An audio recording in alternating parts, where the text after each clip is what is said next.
তাহলে জিকিরের জগতে সবচেয়ে শ্রেষ্ঠ জিকিরের নাম সহিহ ইবনে হিব্বান, মুস্তাদরাকে হাকিম, দুইটা সহিহ হাদিসের গ্রন্থে হাদিসটা এসেছে।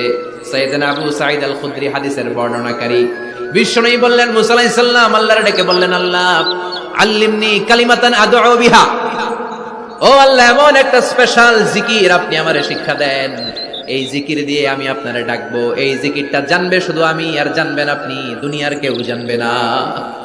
এমন একটা জিকির শিখান যে জিকিরটা কেউ জানে না, জানবে শুধু আমি আর জানবেন আপনি। আল্লাহ বললেন, মুসা পড়ো লা ইলাহা।